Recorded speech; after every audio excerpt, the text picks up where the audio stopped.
the time I did it the second time around, I was surrounded by people which were getting 80s, 90s, 75s, which were like sulking over very high achievements. That when I surrounded myself with those kind of people, my grades also changed. So then in each and everything, surround yourself with the people that you want to be like. So I think that, but it's never too late.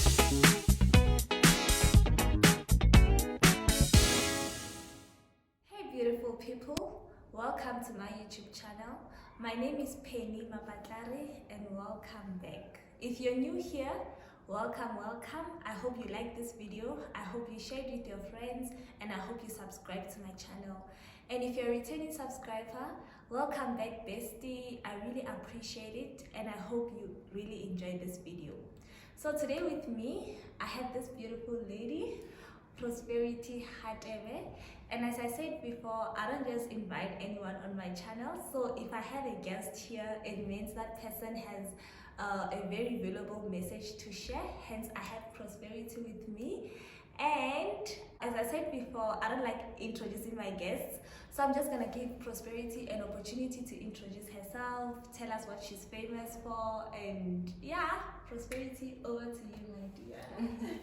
Hi guys, first and foremost, thank you so much for inviting me. I'm so psyched and excited to be here on set with you. My name is Prosperity Moswengosi Nombilo Hadebe, a girl from a small village in Limpopo, Burgersfort, that just wanted to make it big in the big city, and now here we are in Joburg. I am famous for, I'm the current Vice Chairperson of the WITS Health Science Faculty Student Council, and I'm also the Chairperson of the Bachelor of Health Science Student Council.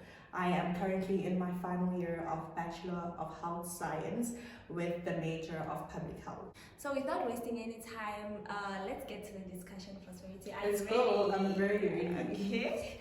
I like the confidence though. And oh, you look so beautiful. You look beautiful always. Thank you. Thank you. Okay, so before we actually get to the content of the video, I would like us to start with small icebreaker questions, so that we don't scare the crowd, because I feel like we're really gonna hear a lot. So Prosperity, lunch dates or dinner dates? I think I prefer lunch dates, guys, because like sun-kissed pictures are the best. So lunch dates for me, so I can wear my flowy skirts, dresses, yeah, and everyone can see my outfits because I'm out in the public, like when it's lunch. So lunch dates, definitely. But I feel like outfits look more nice during the night. But not enough people see them. But then you just look so nice. Like I feel like, actually, I would say I'm not a day person. My energy levels are very low during the day, so I'm more out there and bubbly during the night. And also considering the fact that I'm always busy during the day, so I feel like I take the night to take my mind off everything. And I feel like I look much nicer at night. Like my makeup be popping, that red lipstick. Lunch dates for me any day, every day. Okay, then I guess I was about to imagine a dinner date, I guess. I can do dinner like for once. Okay, so what is the best piece of advice you have ever received? That life, it's about growth. So that we as people are like caterpillars. So you can start out as a worm that seems ugly, but that is through that time, that is the process that makes you that beautiful butterfly. So the caterpillar phase is not a determinant of who you will become. So I think that is something that my mom just said in passing, but it really stuck with me and stuck with me, because if I look at who I'm becoming, I'm not yet that butterfly I want to be, but looking back, I didn't think I'd come this far. So that life is about growth, and embrace the growth, the ugly, the tears, the happy, the sad, all phases of life, because at the end you'll be this beautiful butterfly. I actually like that, and because I think that's also a piece, I wouldn't say it's a piece of advice, but it actually reminds me of someone who is very close to me. I don't know if I should say the name here, but Moteo Lishilu, if you're watching this video, girl. So there's this other lady who is very close to me. So we went to the same high school. She was very smart in high school. She is still a very smart lady. So the way she was really, really smart, she would be chosen to like do public speaking and advise other young school kids when she was in matric and other up, I think grade 11 and matric. And when she was in matric, I was in grade 10, by the way. So she said the same thing about a butterfly starts as a caterpillar, and that was her favorite phrase to say. Like every time she would give a speech or do public speaking, she would say that. She would be, and at that time I didn't understand it because all I was fascinated about was the way she speaks English, her accent and everything. And then, but now I'm literally like, that's Makes also sense. a great, it really makes sense. A butterfly starts as a caterpillar, guys. A butterfly does start as a caterpillar. Okay, so to the last question, if this icebreaker is taking way too long, I added this question here. It was actually not supposed to be here, but let's just ask it. What did you learn a little too late? What did I learn a little too late? I think coming to academics, I think when in my first and second year, I didn't realize how much the people you surround yourself with impact the way you view academics. Because like my second year, I once repeated, my second year, I was surrounded by people which were striving for 50. Like 50 was so when getting 50, we're like, yeah, we're celebrating. But the time I did it the second time around, I was surrounded by people which were getting 80s, 90s, 75s, which were like sulking over very high achievements. That when I surrounded myself with those kind of people, my grades also changed. So then in each and everything, surround yourself with the people that you want to be like. So I think that, but it's never too late. I mean, I'm 21. So I don't think there's anything that I can say it's too late, but that's what part of the growth aspect that I think that the first time around, if I knew that, I would have done much better in my academics. Relatable, not really relatable, but then I saw something on TikTok yesterday, and this girl was like, don't sleep on yourself academically. So this phrase, when you get to varsity, 50 is all you're striving for, it's all that matters, guys. That's a scam, that's a lie, because you're gonna fail, like most definitely you're gonna fail. Don't sleep on yourself academically. True. You can do better. Like that 80 is doable. Really? I've seen people do it, I've seen people get 90s. So, best piece of advice over there. Okay, Prosperity, so what is BHSc? Can you tell us more about your career, what BHSc is, the divisions and career opportunities in that field? I love this question, guys, when we talk about my degree. So as I said, I'm doing my final year in Bachelor of Health Science. It's a 3-year course. We have 3 different disciplines. We have biokinetics, we have biomedical science, and we've got health system science. So if I just give you a brief on each, biokinetics is basically about movement, physical, so they work closely with physiotherapists. It's just about physical activity mainly. And then biomedical science is basically, they work with the pharmacology of medicines. They are more science-based, so then they look at new cures and deriving these drugs from the main derivatives. So they work mainly in the laboratories. It's more lab-based. And then what I'm studying, public health system science. So in health system science, what we look at is the components of what makes up the healthcare sector. So we've got the funding, we've got the staff, we've got the stakeholders, we've got the patients, we've got information, we've got the medicines, we've got infrastructure. There's so many things that make up health. Then we say that how do we gel these things together and make a perfectly centered care, not only for patients, as it used to be known, but also for the staff, because if you look at it, a lot of the staff within the healthcare sector are overstaffed, overworked, they're going through so much. So we look at that and look into health promotion. So we can even go on the floors to minimize the overstaffedness in the clinics, the hospitals, and go give patient care within their homes. And then we also look at things like epidemiology, which looks at which areas has the prevalence of certain diseases. Is it because of culture? Is it because of race? Is it because of your eating habits?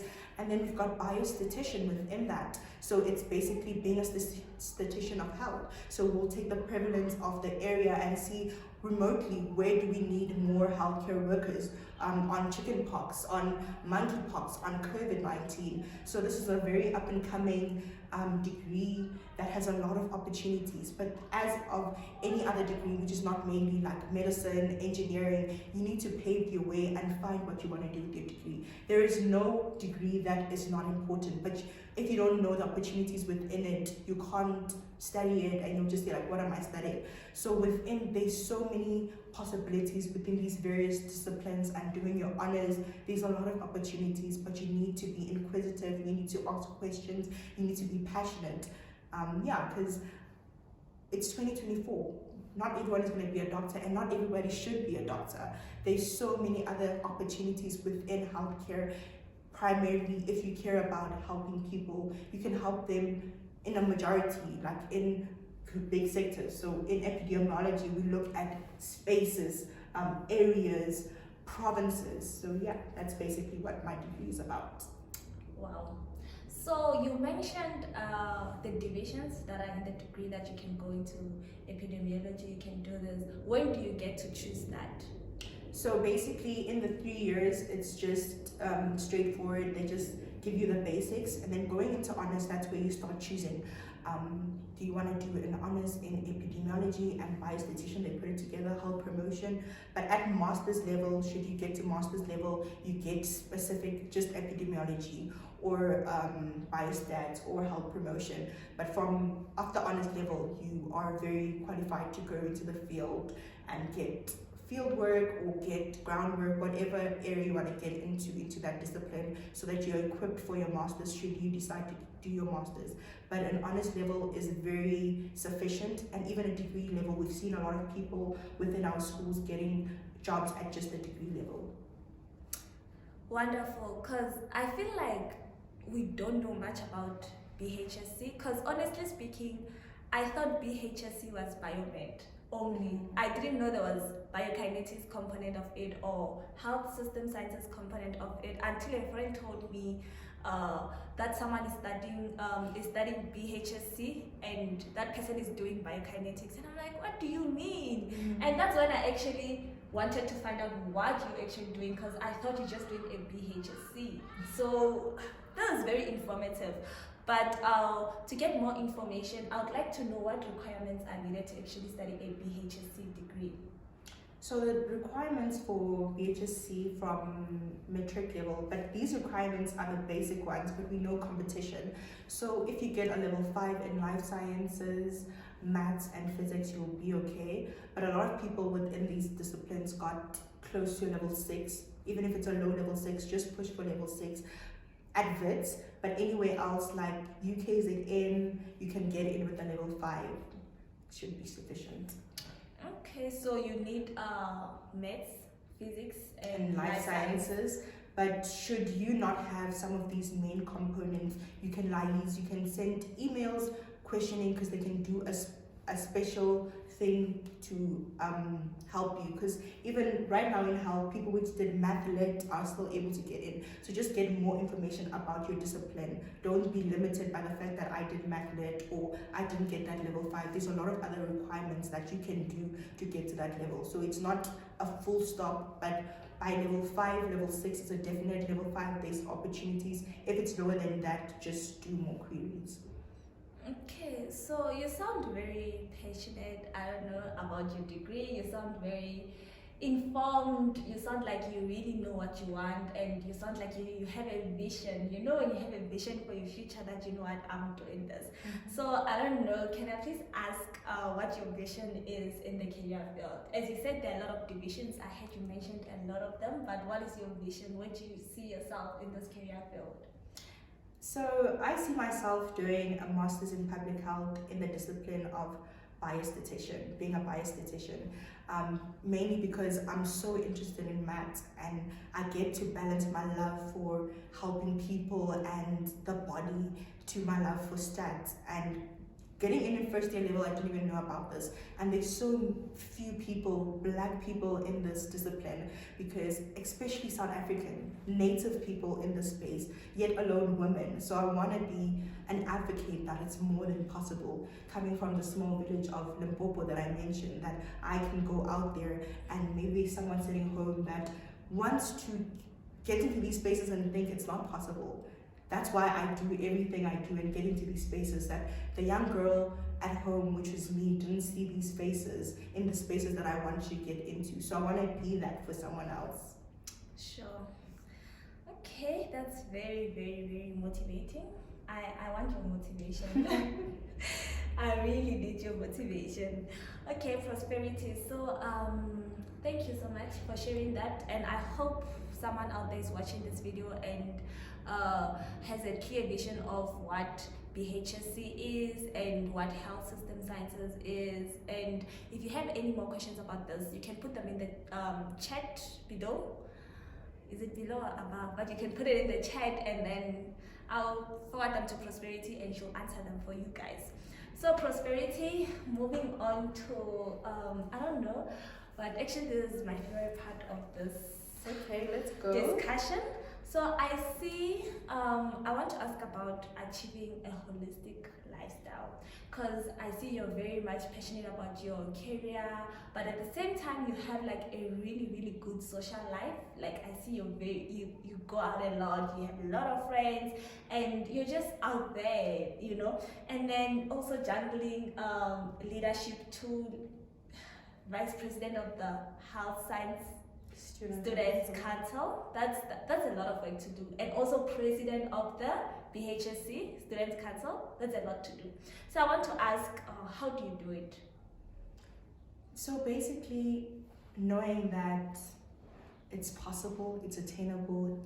Like there's so many women. We future mothers. I want to be a mother. So if I'm not able to just balance these things now, how do I add kids, a husband into the picture later on? So I'm training myself now to be the woman I'm becoming. So everything I do in my life now is for now, and I'm present in the now, but I also look to the future. So about how do I achieve a holistic approach to my life is I love the Lord. Number one, I'm God-fearing. God is the person that has made me. God has made me come this far in everything I do. So number one, I make sure I go to church. Being in all these roles, every single Sunday you'll find me at church. And then going out with my friends, we are very honest about what we can afford. And a lot of people want to live a lifestyle they can't afford. You know, me and my friends will go to the cutest restaurant and share a 120 rand pizza and be very happy to be experiencing that. It's not about having all this money or living the most lavish lifestyle. It's just being happy in your skin. And then gymming, I don't gym very often, but just running around once in a while. So yeah, I just do what I'm comfortable with, and when I'm tired, I'll sleep. And I've done enough being prosperity for a day, and I just hold it back and thrive. And what I noticed is that when I had academics only, that's when my academics were the worst. But when I was able to juggle everything, that's when your academics become better, because every single minute becomes precious. So I've got like a spreadsheet in my room that says literally what I'm doing the first half of my day, the second half of my day. I know where I have to be, at what time, what am I doing. So me and my friends plan events weeks before. We can't do last minute thing, and if we do a last minute thing, it's once in a while. But just knowing, be comfortable with yourself, do not compare yourself to anybody, and know that you're gonna succeed. So I don't have the stress of what if I don't make it. I mean, God says, I know the plans I have for you, plans to prosper you and not to harm you. So no matter the situation that the devil tries to bring against me, I know that I got my daddy God on the side, and I'm gonna slay this. So I'm gonna slay in my friendships, in my academics, in my social life, in my spiritual life, because it's more than attainable. Whew. Okay, it's getting heated. I don't know. I said this video won't be long, but it looks like it's gonna be long, because oh my gosh. Okay, I want to reflect back to your first point. I promised myself that I wouldn't do too much reflecting, but I have to reflect on this.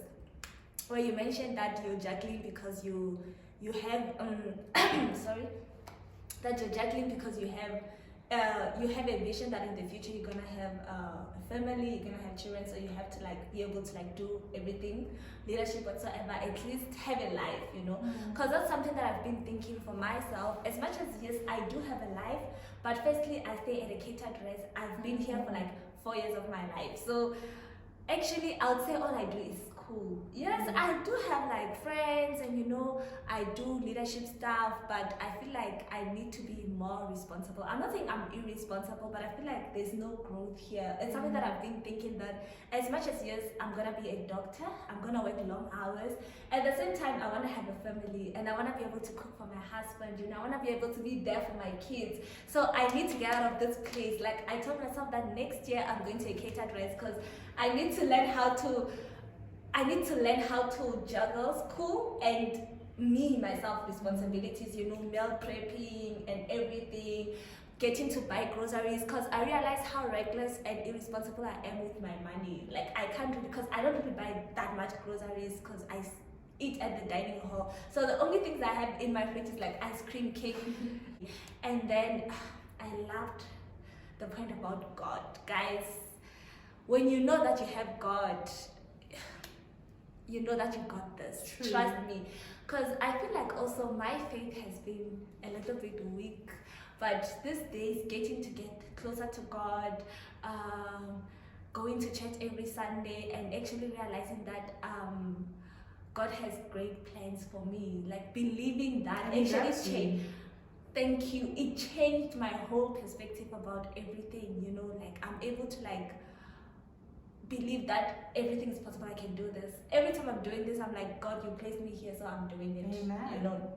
Yeah, and yeah, man. Yeah, God is good. And without the part about you realize that your academics are slacking when you're too academic. Thank you. You know, I feel like I was still speaking to, you know, everything you're saying now is everything that has been happening to me in the past few weeks, because I was speaking to my friend that, you know, during our GIT block, our last block, I was studying 24/7 hours, even cross-nighting, and I didn't do that great. But the block where I was getting enough sleep, I was taking time to myself, self-care, and then studying at the same time, I did really well, you know. So I feel like when you're too academic, guys, that's when you're going down. Like too academic, you start going down. But then when you start incorporating self-care, friendships, you start doing something on the side, but also doing, you know, I feel like doing something on the side removes you from school. So when you come back from school, you get to like think about school at that moment, and you know, and then after, and also resting, self-care. Yeah, thank you for those points, because wow. Yeah, so to the next question, what fulfills you? Like, what makes you feel like you're doing what you're meant to do? Like, what fulfills you? I'll take it as what fills my cup. Okay, yeah, what fills your cup? True. What fills my cup is my relationship with God, firstly, and then my friendships. I've got beautiful women that God has surrounded my life that have helped so tremendously in my growth. And support from my family, they're always there. And those are the main things that fulfill me, but also knowing that each and every day I am given the best of prosperity. And even if on a day I give 20%, that was my best for that day. So being content in each and every day of my life. And I don't live with regrets. I never want to live with regret and say that I didn't do this. So even every space I take up, it's because I know that I wanted to do it, so I'll put myself forward. I reach for the moon because then you can land on Earth, you can land on the stars. So I believe in myself wholeheartedly, very confident, but just knowing that I'm in the right place at the right time always fulfills me. Okay, so what is your definition of friendship? Like, how do you view friendship? And would you say you have like a best friend? And yeah, I just want to understand that concept. Not that I don't believe in friendships and that I don't have like, I have beautiful friendships. I'm sure you also know that I have friends that I actually regard as my sisters. Those people have like crossed the best friend line. I don't even say that's my best friend. These are my sisters because they've seen me at my worst and my best, and we have shared like the most beautiful memories. And even if in the future we are to like part ways, and of which we are gonna part ways, because obviously when we start, let's say we're working, we're going to different provinces and whatsoever, I'm always gonna be appreciative of our beautiful memories, like every single memory, every time they've been there for me. And I feel like, yeah, I'll always cherish that. But also at the same time, I've had a friendship that I thought was like a good friendship, that I thought this person was my best friend and we're gonna do this life together. But then it, like it teared apart, it shattered, you know. So I'm like, how do people actually view friendships, you know? Because I feel like that friendship that broke off made me change my whole perspective about what friendship is. So yeah, what is friendship to you? I think in you explaining your whole view, I think there are so many aspects that spoke about what friendship is to me. Friendship is the people that have seen you at your worst but still loved you. Loved you in moments where also the best in you when you couldn't see the best in yourself. And it reminds me of a quote that I grew up, I think we all know it. They say blood is thicker than water. But blood is thicker than water doesn't mean family relations. And a lot of people think that it means family relation. But it says that the blood of the covenant is thicker than the water of the womb. So that's what it means. So the water of the womb is your family relations, the people that you're born into and whatnot. But the relations you make, the covenants you make and decide to make are way stronger, because those are the people you have decided to put into your lives. And I've had friendships that have also really hurt me and made me heartbroken. But I find so much fulfillment in especially women friendships. I am very close. I've got mostly women friendships, and that's the safest spaces that when I'm able to express myself. So it's basically family. I don't think the word best friend is even sufficient to talk about the roles that true friendships play in our lives. So yeah, friendship is the person that has seen you when you couldn't see yourself, that has seen you in your worst space and still thought the best of you. The person that will go do anything for your betterment, the people that sacrifice themselves for us. Friendship is not about, you're not supposed to sacrifice yourself in friendship, but the people who would sacrifice themselves for your betterment. I think that's true friendship. So are you open to making new friends? Like you said, you do have like wonderful friends now and whatever. Are you open to making new friends? Like yes, I'm always open to meeting new people, sharing new experiences. I don't think that my circle is complete. It feels complete. It's complete. I'm content now. I'm happy now, but I'm more than open to whoever else God brings into my life. Okay. Nice. So yeah, I think we spoke about a lot there. Hey, so how do you reset? How do you reset? How do I reset? I'm not sure if you get. I get you. Yeah. How I reset is me sleeping. I love sleep, and I just sleep, and in that moment, yeah. And every Sunday, also going to church, just it gets me ready for the hectic week, whatever I'm gonna do. My relationship with Christ, I feel so calm. Every holiday I go home for like 2 to 3 weeks, because we have long holidays, and I'll be working part-time. Like I'm always busy, but even when I'm working, I'm just meditating on just the word, because there's no academics, there's no nothing to stress me. And when I come back here, I'm like a force. And yeah, okay, because I feel like resetting is the most challenging thing for me now. Like I'm always fatigued, and I don't have like a proper reset day. I don't have like, because I've always had people on the internet saying you have to reset, you have to do this. I don't even have a Sunday reset. I'm just going about with my life. And then you see last week, I don't remember, during the academic dinner thingy whereby, guys, I was invited to an academic dinner and I was supposed to go collect my award, and I didn't go because I had an OSCE that week, and I felt so drained. That was my last straw, to a point whereby I missed an academic dinner, and the following day was 21ers, so I missed both events. imagine making a decision that I'm not going to that academic dinner was very difficult for me, because also being lazy to actually get ready. I was like, how did I get to this point, to a point where I'm even lazy to get ready? I must be drained. My mental health must be really bad if I'm getting to that point whereby I'm letting it slide like that. I'm letting my award slide like that. So I don't know, like, how do you rest? What is your perfect rest day or rest week, whereby when you come back you're like, okay, I had the reset part, whereby when you come back you're like, okay, now I've rested. Because sometimes I feel like even 8 hours of sleep is not enough. Like I sleep 10 hours and I wake up tired. So I think it's doing what you love and what you prefer, because even going out for some people can be a reset. It depends on what you prefer. And for me, I don't work after 8.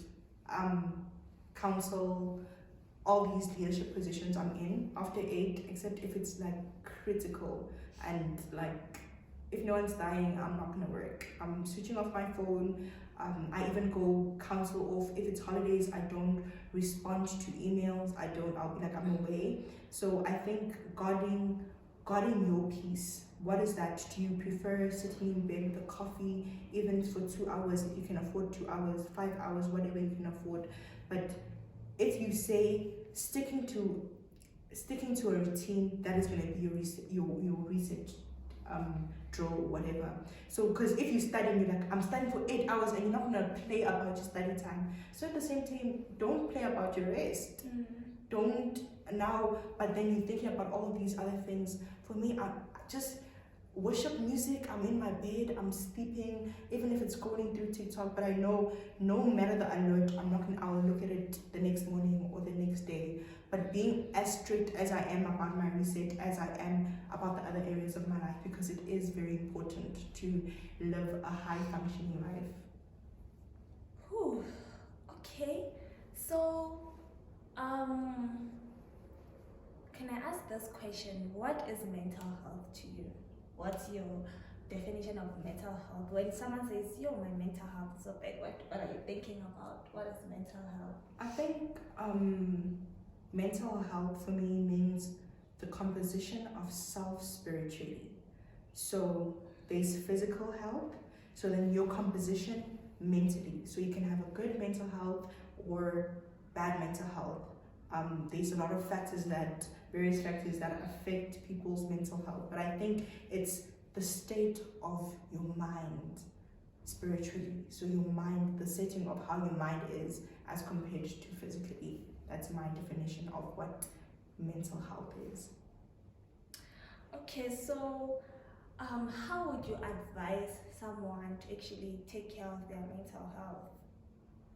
So as I said, being very strict about you time and doing what fulfills you in the you time. And if you see that you're at a point that is dire, just like you explaining that, you're saying, how did you get to that point of not even being able to get for award ceremony with something? It's such a beautiful celebration of your academics and the reason that you've been pushing and grinding. Good. So if you see yourself, things that you used to get excited about not fulfilling you anymore, you do need to take a step back, and earlier than later, always check up on yourself. And if you need help, there's a lot of resources.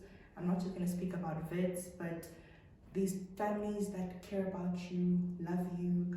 If you're a WITSy, we've got OSS, we've got CCDU. There's a lot of resources. Even joining church prayers, church groups, whatever fills you up. So for me, it would be my faith and prayer and religion, but whatever you feel fills you. But always take a step back and just check in. Even if you feel really good, check in. How am I doing? What did I do this week that made me happy? Was there any areas that I wish that I could have changed? Because sometimes it's something that is sitting deep down that is so small that grows into something big. So regularly check in with yourself and make good decisions about yourself and your health. Okay, so this question just popped up in my mind as you're saying that check in with yourself. We have a lot of resources that could help, and but then I want to hear your view on therapy, because yo, yeah, I have a bad experience with therapy. But I'm willing to like go back to therapy now. Like I'm open to trying it again and giving it another chance and hoping that this time I have like a good experience. So I want to know what your view on therapy is. So I was in therapy for 3 years actually. Oh. And in the matter, I'm not in therapy right now because I'm just trying to see if because you learn a lot of things in therapy. But throughout those 3 years, I had 3 different therapists. So it's just like an outfit. Would you like a goth outfit? No. Would you like, if you're not into miniskirts, would you enjoy wearing a miniskirt or a bum short? No. But like, so find what works for you. There's nothing wrong with not having a connection with your therapist. So with my therapist, I couldn't be with someone that is not Christian because I'll be explaining about my faith and there would be a disconnect. So find someone that speaks to who you are. Within the first 2 sessions, you can already tell that it's a disconnect. Then why do you keep going?